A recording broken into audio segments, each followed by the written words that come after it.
This is the Brave New Coin Crypto Conversation, hosted by Andy Pickering.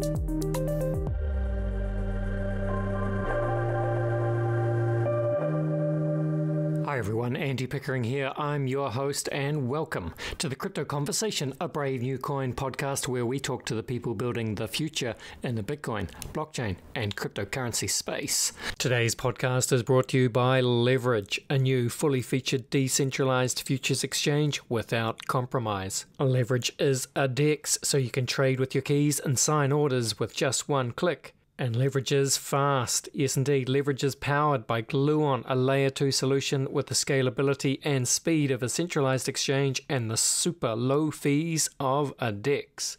That's right. Leverage combines the best features of CeFi and DeFi so you can trade crypto spot and derivatives with up to 100x leverage while maintaining control of your assets at all times. And this month, Leverage are running a trading competition with a $25,000 grand prize that goes to the account that gets the largest dollar value increase over that period. And there's lots of smaller prizes too. Want in? Of course you do. If that's you, go to leverage.io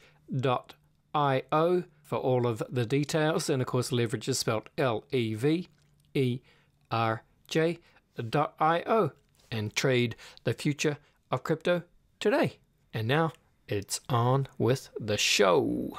Yeah, boy! My guest today is Michael Anderson. Michael is the co-founder of Framework Ventures, a thesis-driven VC firm that partners with DeFi founders and teams to build token-based networks and develop the necessary crypto economics, governance, and community, all of that good stuff that is needed to scale. Welcome to the show, Michael. Thanks so much for having me. Hey, look, it's a pleasure. It's cool to be talking to you. And, you know, funnily enough, I had your partner, your co-founder, Vance Spencer. So he was on the show pretty much a year ago. So it's kind of good to connect again with you now. And we'll look forward to kind of getting the update on what you guys are up to at Framework. Absolutely. Yeah. A lot has changed since then. It has indeed. So I remember, a year ago when Vance came on and, you guys were really just sort of beginning to make really big waves in the DeFi community. And I think you were sort of famously known as being the biggest holders at the time of Chainlink and Synthetics outside of, I guess, those core teams. Right. So, but look, just before we get into all that, why don't we start at the beginning? I guess, for anyone who hasn't heard the show with Vance, let's begin with you. Please introduce yourself. Love to hear a bit about your journey, because I know you spent time at Dropbox and Snapchat. That's pretty cool. So, tell us about your background and what were you doing before blockchain? Yeah, absolutely. So prior to blockchain, you're right. I was working in traditional technology. I studied economics and computer science in college and was always fascinated between the intersection of the two. And so coming out of college, I really wanted to work on the product side of a business that was building technology products. And really focus on something that had to do with fintech. And so the first job that I had at Dropbox was working on the monetization platform for the company. And this means everything: payments, commerce, billing, kind of anything that touched money at those businesses was something that we built. Ended up doing the exact same role at Snapchat, moved to Los Angeles to go work there, which is actually where I started living with Vance. That's how we got connected. We started investing kind of on an informal basis together in 2016 and 2017. And when we saw everything happening in 2017, we decided it was time for us to come off the sidelines and actually go into the space and build something ourselves. So we started a company called Hashleets, which was a digital collectible platform for professional athletes. It was a few years earlier than what is now Top Shot. We started with the NFL and really had a great time building that product, learning how to build a consumer viable application on Ethereum, all the inefficiencies and impossibilities of doing so at the time, but ultimately had a good outcome for the business. We ended up selling it and moving on to Framework. And really what Framework is the investment firm that we wish we would have had when we were building Hashleads. And what we set out to do with Framework is to be a builder, an investor, and a partner to every single firm, company, network that we partner with. And so mainly what this means is we're buying tokens or we're buying equity in a company, but we're also using the products, using the service in a way that most VCs, I think, just don't or can't because of their structure. And so we're structured a little bit differently, which means that we get to be a really active participant in these open blockchain networks in a way that we think gives us an edge, but also helps bolster and grow the networks that we're invested in. Yeah, and I think that's a really powerful edge to have, because if you are going to be participating in the open blockchain space, and particularly in DeFi, you do need to know how to get your hands dirty, as it were. And I think, I think you guys used to talk about your thesis in terms of a network capital, right? So is that still the case? So yeah, I'd love to just go a bit deeper into what you mean by network capital and the thesis behind what you guys do. Totally. Yeah. And this is exactly what I was just referring to. What we saw when we were starting Framework was traditional VCs were buying and holding these digital assets, but they weren't really able to use them or kind of actively participate in the networks. You had hedge funds who were looking at these tokens as commodities and they were trading in and out of them in short-term duration. And then you had technology companies that were building on top of these platforms, but not really with any skin in the game or any sort of level of partnership. And what we wanted to do, and the concept of network capital, is the combination of all three at the same time. And we've talked about this a little bit and probably hasn't come out since you last spoke with Vance, but we have Framework Ventures, which is our venture arm. But then we also have Framework Labs, and Framework Labs lives under the same umbrella as Framework Ventures, but it's really kind of a technology house where we have a number of engineers and product managers building in addition to the investing that we're doing. And that's one of the ways that we're different. It also enables us to have labs be something that helps us dictate the success of the ventures investments. It becomes a lot of deal flow for us in terms of seeing things before they necessarily come out. And we've also been doing a number of kind of incubated projects within Framework Labs that we're spitting out and investing in. Very, very interesting. And am I right in thinking that Framework is probably one of the largest investors in the DeFi space? I'm not sure if you'd like to describe yourself like that, or sort of talk too deep into the numbers, but put it into context. And if so, that's quite an amazing story for the two of you to kind of build that up so quickly, right? Yeah, we've fallen into a lot of success with this first fund. We launched it in July of 2019. The most recent update that we gave was that the AUM is north of 300 million. And so you can kind of back into the numbers there, but the other part is really just that Labs is a huge participant. I think we're probably the largest single active participant in DeFi, both through the fund and the investments that we're making and the size of those investments, but the active participation, the liquidity mining, the staking, the node operations that we're running. It's not necessarily measurable on an AUM basis, and some aspects are, but what we really think of is we want to be the largest user as well as the largest investor in the space. Nice. Okay. Well, I'd love to just get an idea of some of your bigger positions or bigger investments or bigger partnerships, whatever you want to call it. So as I mentioned right at the beginning, you guys were very, very early, particularly on Chainlink, which has obviously been, one of the, I guess, the better performing tokens, over the last 3 years or so. And also Synthetics, a bit more recent, but also, a successful DeFi story. And then I imagine you're involved with other projects like Aave and Zappa and Yearn Finance and the like. So I guess maybe just anything you want to share in terms of, what the portfolio looks like and how you're balancing that and what the thinking is at the moment. Totally.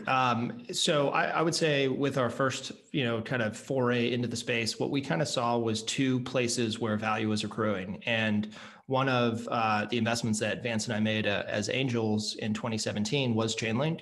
And so a lot of the kind of the base layer understanding of how this stuff would mature and the application categories that would come out of places like Ethereum really kind of were dictated by the capabilities of the middleware that was supporting it.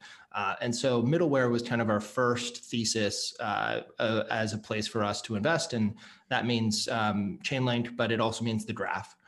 So we were one of the larger investors in the graph in 2019 and then again in 2020. And those are kind of the core middleware infrastructure providers that most of our other investments are also using as well.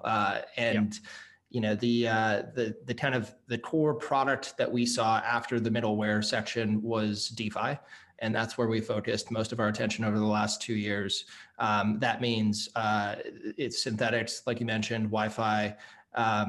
It also means Dodo and Aave, and Zapper, and there's a number of others. FutureSwap is another one that we're really excited about.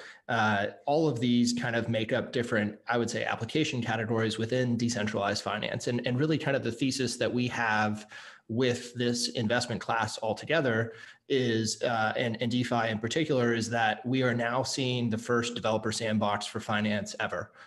And we have decentralized finance, but I think maybe a better term for it might be open source finance. And finance that moves at the speed of software just means that we're able to build and rapidly iterate at a speed and at a low level of cost. That means that we're going to have a Cambrian explosion of new ideas and new concepts. And I think that's what DeFi represents. And so what we're looking for now is within the DeFi space, really anything that is a net new, a new primitive, a new concept. And that's what, you know, all of those previous investments represented to us. They were net new and novel in certain ways. Yes, indeed. And look, just before we move on, love to just kind of cover off Chainlink, because when Avance was on the show, I think I ended up calling that episode of the podcast something like the bull case for Chainlink and synthetics. And I think the bull case for Chainlink was, you know, it was very apparent even at that time, and it has certainly played out. I guess the question is, you know, does it continue to play out? How do you see Chainlink sort of, you know, going forward, and what role does it have to play in open source finance? Yeah, so I think the things that we're seeing now is maybe from 10 months ago is really kind of the movement and the activity that's happening on multi-chain. And, you know, BSC, Binance Smart Chain, Solana, Near, Polkadot, there's a lot of attention and a lot of activity happening on all of those chains, in addition to what's happening on Ethereum.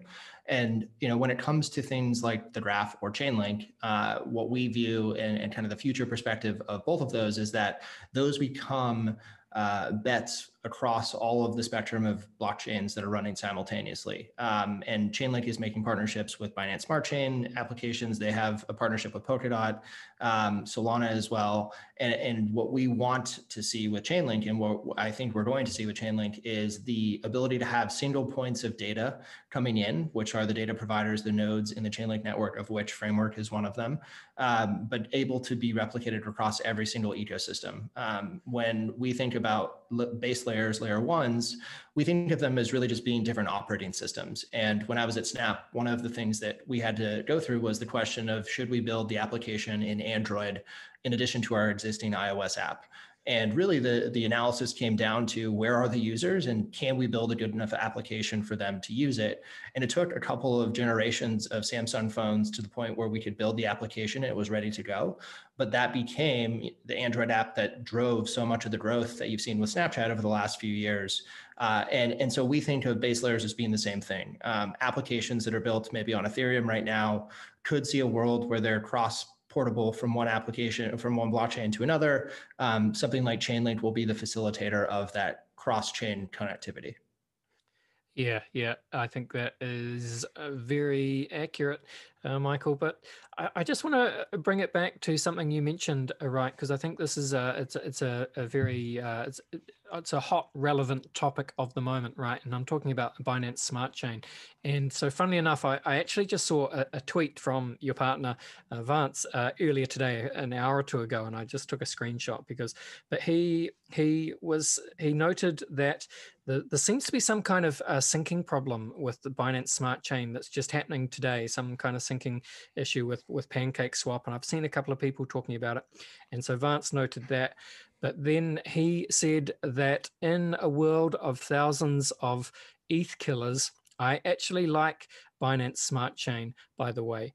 And he says the BSC unintentionally reinforces the EVM moat, or ETH defensibility, and onboards developers to solidity. And then he finishes by saying, I actually think that BSC ends up running on AWS and users won't even care, but the top 1% of developers will. So, I mean, I'd love you to just kind of give your view on I guess, what you think Vance is saying there, and what you guys think about the rise of Binance Smart Chain, and is it a threat to Ethereum? How does all this play out? Great questions. I don't necessarily always agree with Vance, but in this case, I definitely do. We spent the last couple of days doing deep dives into some of these new platforms that are popping up on Binance Smart Chain. And frankly, one of our investments, Dodo, is doing exceedingly well on Binance Smart Chain. And they're seeing 8 times the number of users on their Binance Smart Chain version versus their Ethereum version. So I think that that's somewhat representative of kind of where our perspective comes from. And really what I think about and what we think about with Binance Smart Chain is it is the on-road for what seems to be most of Asia. It is cheaper. It's exceedingly cheap to use in relation to Ethereum. The construct of Binance Smart Chain is that you essentially have the EVM as the core technology layer, but the amount of block size that can go into each block is 3 times the amount that you have on Ethereum L1. And so what this does is it creates a fantastic opportunity for new transactions in the short term. You can stuff a bunch more transactions at low cost in these blocks. But what happens over time, maybe in a year, maybe 18 months, is that the block bloat will become so large that you're going to start to see it become really difficult for node operators to actually run their nodes. That's one of the issues that we're seeing right now with Ethereum. And so I think that's what Vance means when he says eventually you're going to have to run it on AWS. You can't run it on your laptop or maybe a mini desktop computer that you have at home. It's going to have to be something that lives in the cloud. And the other kind of thing that we're thinking through right now is, does decentralization matter to these users? And is it decentralized enough for them to trust it? And really what I think comes down to, and what Vance is alluding to, is the best developers care about decentralization because of the platform risk that they've experienced over the last 20 years trying to build on any of the different major social platforms and getting kicked off eventually. And so I think if you're a developer, it only makes sense to build new, novel, interesting things on places where you have that surety of decentralization. Whereas something like trading or something that's maybe a copycat of an existing net new novel concept with users doesn't matter as much how decentralized it is, as long as it's decentralized enough. Now, if you're going to be making a transaction for $1 million, you probably want to make sure that that is trusted and decentralized to the point where you feel good about it, where you're watching all the different blocks confirming that it went through. But if you're playing around on PancakeSwap and you're trying out different lottery systems on some of these Binance Smart Chain applications, it's great and it's fun and it's engaging. And I think that has spurred a lot of engagement and growth. And it's great to see, because to Vance's other point, what that does is it does reinforce the EVM. It does reinforce solidity eventually. And so I think a lot of it will flow back to Ethereum eventually as well. Yeah, really interesting. Well, it's going to be just, it just speaks to this incredible ongoing narrative around whether Ethereum can scale, right? And well, it's going to have to because, everyone else is building, right? Exactly. By hook or by crook, it's going to happen. And I guess the other part of this is, as much as, people like yourself, you've obviously been extremely smart and I guess fleet of foot to be able to, engage with DeFi in the way you can. But meanwhile, someone like CZ has been making some real power moves over at Binance, and just incredible to see, the growth in the BNB token, for example, and of course, the users that have been jumping onto BSC, right? Hats off to them. They've been doing a lot of great things for the blockchain space in general. And yeah, nothing but good things to say about them. I think it's really just going to come down to user preference eventually. And it's not really a war. It's just going to be a question as to which one do you prefer. And I meant to mention this at the top of the show, but I think we got distracted. But I noticed just as I was jumping on the call, and I'm sure you've seen it as well. Obviously in the last 12 hours or so, we've seen both Bitcoin and Ethereum hit a new all-time highs. So Bitcoin is around about 63,300 US at the moment, and Bitcoin is just a shade under 2,300 US. So let's just take this opportunity. Love to kind of get your thoughts on what you think is happening in the kind of the wider macro crypto markets at the moment. Yeah, it's something we don't think about as much as kind of the projects and investments that we're making and kind of helping to bootstrap. So it may be a little bit limited as to in comparison to somebody who's paying more attention to it. But generally, what we think of is we're in a bull market right now, and what happens usually in bull markets like this is there are kind of large swings upwards with positive trajectory, positive news, and then there's pullbacks of 30, 40%. And then another kind of subcycle happens, and then there's another pullback. But if we kind of zoom out for a minute and look at the 18-month timeline, that's where we start to see just a trajectory that's up and to the right. And so I don't have a crystal ball, but I don't know where kind of Bitcoin ends up at the end of 2021 or ETH. But I do think that Bitcoin has a lot of huge tailwinds in terms of the narrative building around traditional finance and the different capabilities that we're going to see coming out of these banks and financial institutions and qualified custodians to start supporting Bitcoin as an institutional grade asset. Things like the ETF in the United States will be a huge catalyst for that as well. And then when it comes to Ethereum, we look at it as the developer ecosystem for DeFi, the developer ecosystem for also NFTs, or frankly, probably any application category that's net new in decentralization that comes out will probably get its start on Ethereum. And so what we think about with that attention that we're seeing, plus the catalyst of EIP 1559, staking going live at some point in the next 12 months. I think all of that ultimately ends up becoming more of a narrative for institutional finance as well. You can finally put a valuation model to Ethereum and say, hey, here's how much it's actually worth based on the burn that's happening from 1559 or the staking capabilities that you get from holding this passively. And so what we generally think is those are great market hedge assets to hold, but we're not day traders or traders in general. So we're looking at the projects that are being built on top of those platforms, less the platforms themselves. Yeah, fantastic. And I have to ask you, are you guys, you're obviously, very, very deep in both DeFi and I guess the Ethereum community. But, are you Bitcoin holders as well? We are Bitcoin holders personally, but it's definitely not a fund asset. Sure. All right.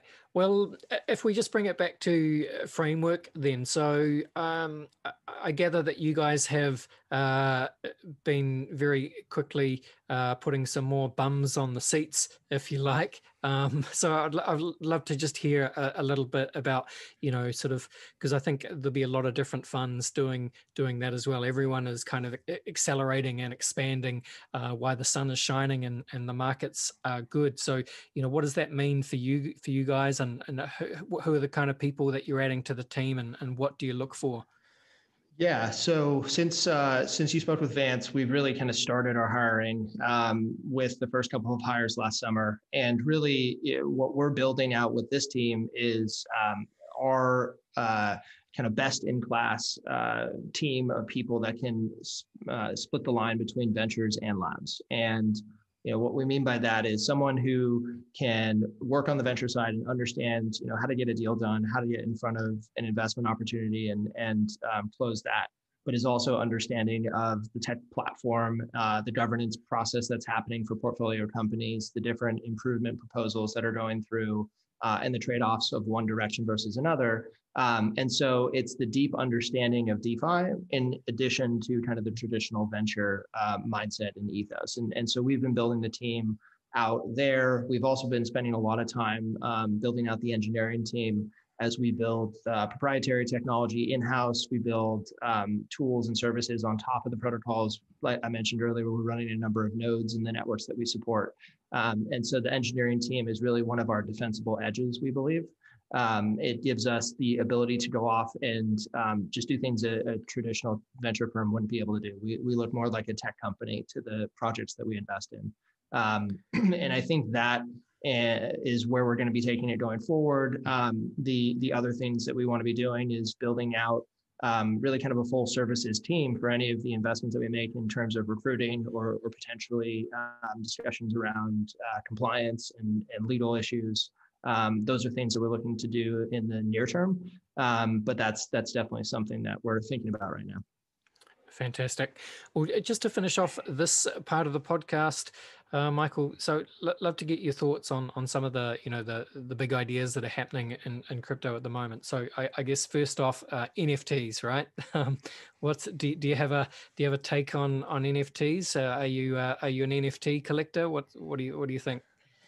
I definitely have some NFTs. Vance and I started our journey in the professional journey in the crypto space, building NFTs. And so it was almost an aberration for us to go headfirst into DeFi because we had spent so much time thinking about digital collectibles and NFT platforms. And so that has come back. It's real. I think what's going to happen for any of these platforms, any of these concepts, is you have to go through a market cycle. And I think we're starting to see the start potentially of a market cycle, a market correction for NFTs. The hype cycle definitely went up really fast, and I think it's correcting a bit now, and that's actually a really good thing. And so the way we view NFTs, at least to date, is we're taking a couple of bets in terms of infrastructure providers for NFTs. So is this Alluvium? Is that how you say it? That's one of them, but the other angle, which is Alluvium, is we're looking at games because we think games and digital ecosystems are kind of a perfect way of incorporating NFT into an ecosystem like that. And in the case of Alluvium, you've still got a single kind of unifying token of the ILV token that is for kind of incentivization and staking mechanics that you would see with something like synthetics, but you've got characters as NFTs, and that's really the power of NFTs in our minds to date. And this is a concept that we built out with Hashleets. You were able to buy, sell, and trade different cards related to professional athletes, but you could also use them in fantasy sports in the way that you would be playing, fantasy sports with your friends. There's just a digital collectible element to it. And so that's kind of where we see a lot of the attention of NFTs gravitating towards. And we haven't made any investments in crypto art, but games is definitely the category that we think is really interesting. Okay, well, if we extrapolate out games a little bit, so obviously into the future, and well, the only place that you can possibly end up, of course, is deep in the metaverse. So is this kind of idea of the metaverse, is that something that you guys think about, and what does the metaverse look like to you, and how far away, and who are the builders that are taking us there? Yeah, I think we're still a ways away from kind of the colloquial ideas of the metaverse. And what's going to change that concept is, I think, frankly, hardware. The advent of new virtual VR or augmented reality devices really is going to be something that it will look like the iPhone moment for mobile and for social. We just don't have it yet. And so we're still stuck looking at our phones or at a computer screen. But as soon as we have something that's wearable that becomes that interface, I think that is where we'll start to see the step change. And then it becomes a question of, what does that ecosystem look like? What's the economy look like? What's the user experience look like from there? And those, I think, are actually some of the easiest problems to solve. We've seen so many movies and read so many books about this that everybody's going to have at least some idea of their take on how it should look and how it should feel. But it's really, I think, the hardware that's holding it back to date. And I've read rumors about Apple potentially working on something, Facebook potentially working on something in the next couple of years. So those are the things that get me really excited about the concept of the metaverse. But I think it's still a ways away in terms of when we can see it, when we can feel it. Yeah, and interesting that you mentioned Facebook and Apple because, those are two companies that will be working on it. And of course, then you've got people like, Epic Games and what they're building with Fortnite and everything. And then, of course, you also have all the kind of the decentralized platforms as well that are obviously a little bit far behind and perhaps lesser resourced at the moment. But the idea would be, to kind of, paint it in dystopian terms. If we're talking about Ready Player One style metaverse, that's the metaverse we don't want. We don't want the metaverse that is owned by Facebook, and when they can make the rules, they control the currency. It needs to be built on some kind of neutral, decentralized, or at least an open source platform, right? Wholeheartedly agree. I think what will happen with the Facebooks and the Apples of the world is they'll kind of innovate a new form factor of technology, which will create new types of technology providers like OEMs that can create this in an open way that's not closed ecosystem. But then it will also have to integrate into the decentralized systems that we're talking about. And Sure. I'm more concerned with Epic in terms of creating the ecosystem of the metaverse that's closed and owned by them. Yeah. Less Apple or Facebook, frankly. But I do think that the integration of an OEM type hardware device with a decentralized open network is really kind of my vision of the metaverse. And I think we're going to get there. It's just going to take some time. All right. Well, let's that'll be, yeah, I love all that. Okay, well, let's finish this off on DeFi. So I found a quote. I'm not sure if it was from you or Vance. It was from one of you, and I think it was, you might have said this either 2019 or at the start of 2020. You said something like 2020 is the year that DeFi scales. By the end of 2020, we think there will be 3 billion and total value locked in DeFi. Now, at the end of 2020 was actually around 17 billion, and now it's something like 52 billion, right? So I guess my question is, where DeFi has had this incredible run up, the same way, and we've seen the same thing happen now with NFTs. So where does DeFi go from here, though? How can DeFi continue to scale out at this kind of pace? Does it continue, or are we going to have some kind of market cycle where things cool off and correct again, and then there's a new cycle of apps that are just easier to use? What do you guys see? Every single year or over the past maybe 6 months, every single 6 months, give or take, we kind of put out a new projection as to where we think we'll be in 6 months. And every single time we do it, we undershoot it by a large margin. So I'm not surprised that we were multiple off on that estimate. Really what I think happened in 2020 is the realization that decentralized finance can scale to the point of being consumer facing, but also that there's real power in decentralization when it comes to finance, where you get to usurp the traditional players. And I think the perfect example of this, and we really like both Coinbase and Uniswap, but Uniswap is doing just as much, if not more, volume than Coinbase every day. That power of decentralization, where you have 12 employees of the Uniswap protocol versus hundreds of employees of Coinbase Exchange, is just kind of highlighting something that we even underestimated. And so that's the power, and that's what we realized in 2020. The way that this scales and where it goes in 2021 and a few years after that is really the institutionalization of these decentralized concepts.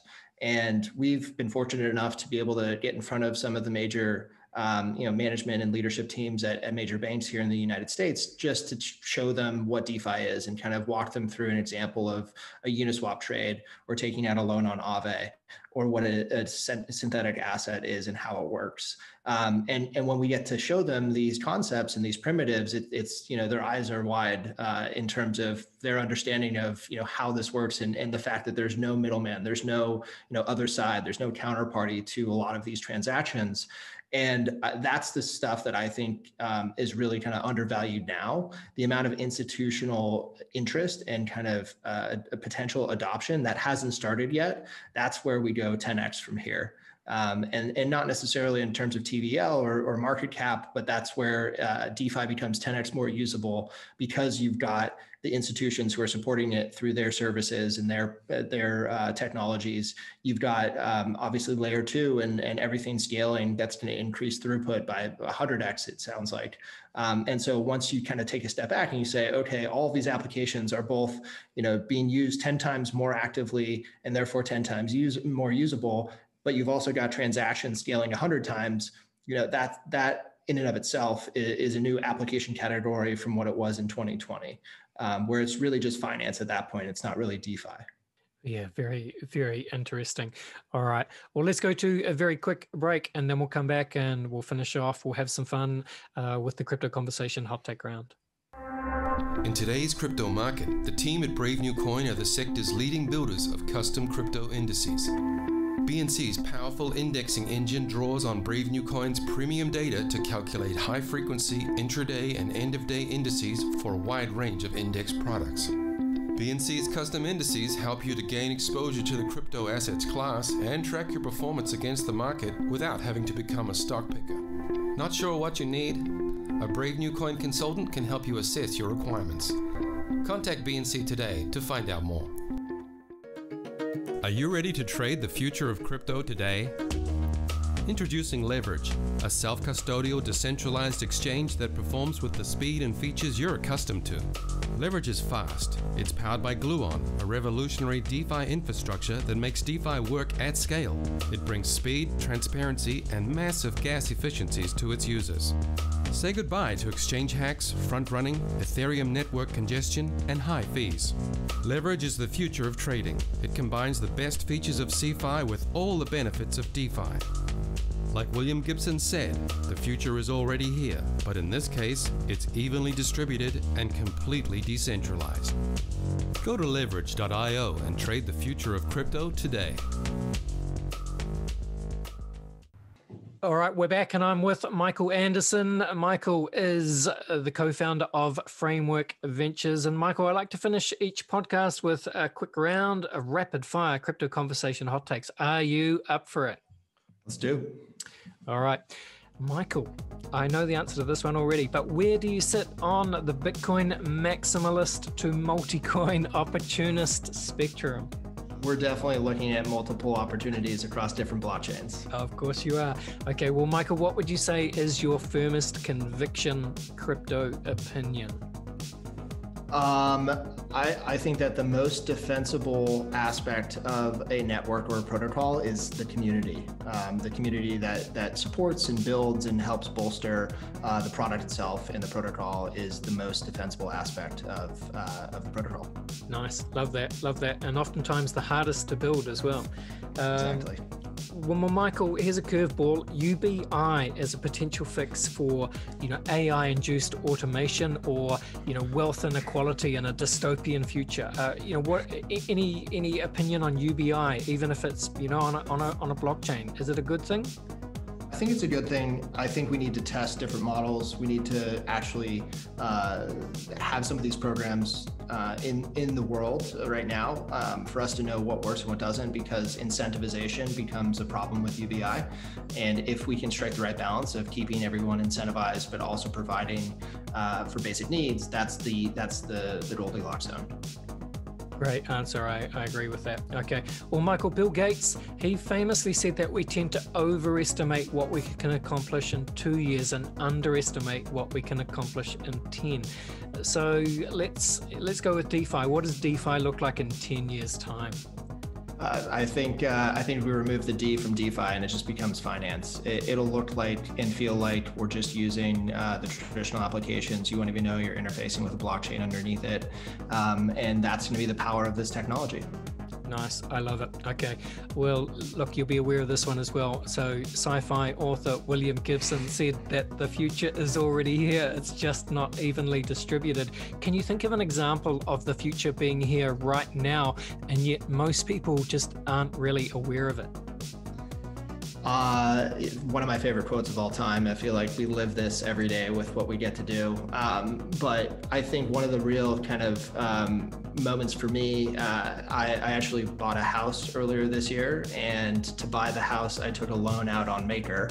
And the actual usability of going through the process of doing that, it was cheaper, it was faster than getting a mortgage. And I think that was eye-popping for me. And I feel like I live in this world every day. Amazing. All right. Well, time to zoom out a little bit, Michael. What do you see as the long-term future for the human race? Time to get weird. Do you see dystopia or utopia? I'm an eternal optimist. I'm always going to go utopia with this. I think any problem that we face will be able to be solved with enough people and attention on it.